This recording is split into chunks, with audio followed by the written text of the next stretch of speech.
Hey everyone, welcome back to Kingdom Wealth Creators. Today we're going to talk about the TCS tender offer that opened on the 9th of March and that will continue till the 23rd of March. So I'm shooting this video on the 12th of March and some of the data that I'm going to present is from yesterday, which is the 11th of March. If you look here, this is a link from the BSE India website, which I will put in the description. It basically shows the live data of how many shares have been tendered already. And so if you look here, you can see that almost 38% has been already tendered out of the 4 crore shares that can be tendered. You can see here that about 1.52 crores have been already tendered. And so it's been a tremendous response to the tender offer itself. In fact, the websites would say that this has been the largest participation already just in 3 days. The largest number of participants for a buyback offer from TCS, far exceeding the last 3 buybacks. Now, if you were someone who invested into TCS because of the buyback offer, on the 5th of March, you would have received an email that looks like this, which shows information regarding your DPID, what's the number of shares that you are holding as of the record date, which was 23rd, and what is the buyback entitlement or the number of shares that TCS would buy from you. And this information was sent to everybody who were holders of TCS shares as of February 23rd, and I also received it. Now, to avoid some confusion with regards to all these technical terms, what is this buyback entitlement? What's that acceptance ratio that I talked to you about in this previous video? Let's go and check this out. Okay. So the first question that might be on your mind, I know that a lot of people already asked me this question, is what is the difference between this buyback entitlement shown in the email and the acceptance ratio? All right, so let me talk about that. Buyback entitlement is the minimum number of shares that TCS will definitely buy back from you during the tender offer.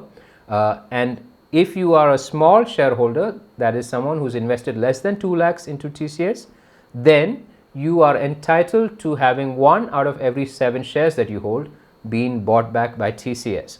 For a general investor, it is 1 out of 108 shares. So now, as you can see in the email, I had 44 shares.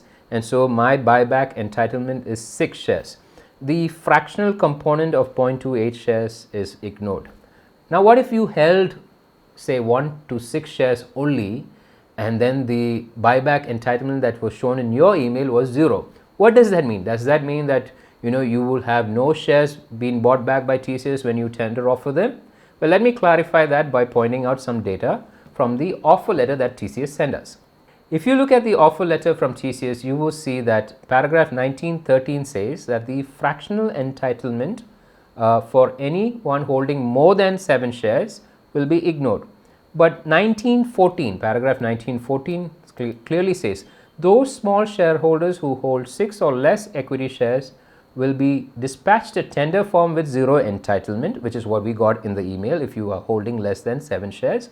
But you will have a preference in the acceptance of 1 equity share, which means that if you are holding anywhere between 1 to 6 shares, 1 share will definitely be accepted. So now let's come back to that question earlier. What is the difference between this buyback entitlement shown in the email and the acceptance ratio that we talk about? Well, over the past 3 buybacks, you will notice that the buyback entitlement of TCS was roughly 40 to 45%. But the acceptance ratio in all 3 cases was 100%. This time, the buyback entitlement is 14.28% for small shareholders. And so we think that the acceptance ratio would come to about 30 to 40%.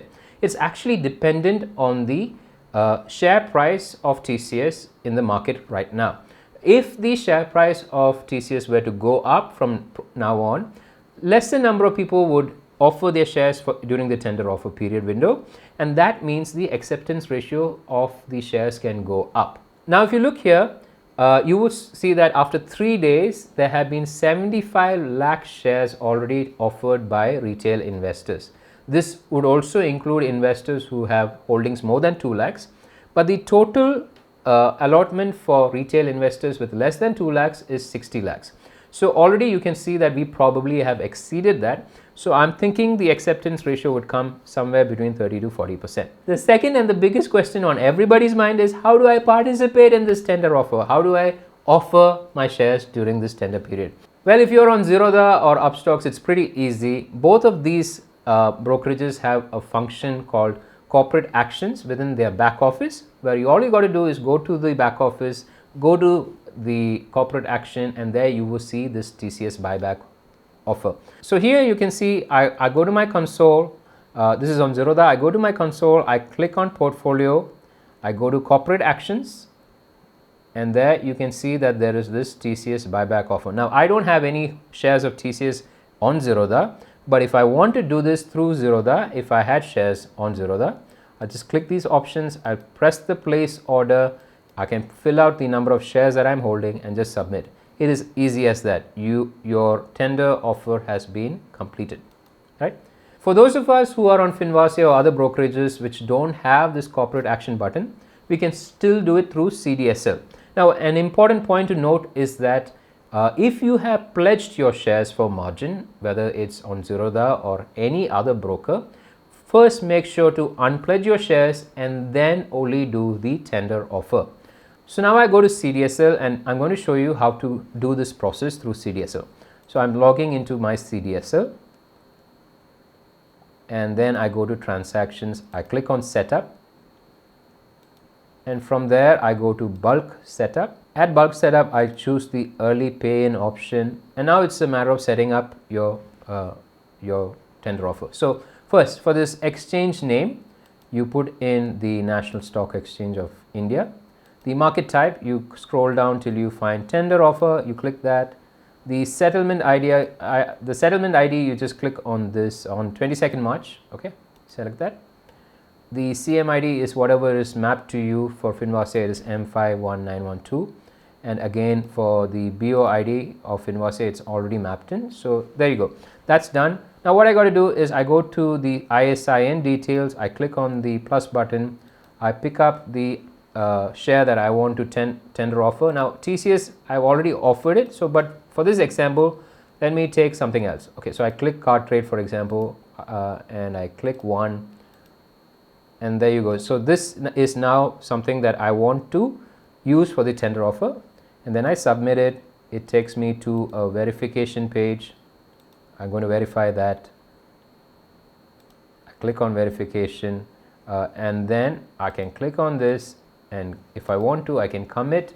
Here you enter the PIN that you have for CDSL transactions. Once this is done, basically you have offered your TCS shares up for the tender offer, and that's about it. It's very simple. So whether you're using it through Zerodha, which is the easiest way, just go to corporate actions and click on that tender offer, or if you're doing it through CDSL where you go and set up your early pay-in page, that's about it. Once that is done, all you got to do is wait for the 23rd to get over, and then TCS will get back to you telling how many shares they have accepted out of the number of shares that you have offered for this tender period. So I hope you enjoyed this video. Please do remember to like and share this video to as many people as you can. Remember to subscribe to our channel, and I hope you enjoy your profit from TCS. Thank you so much.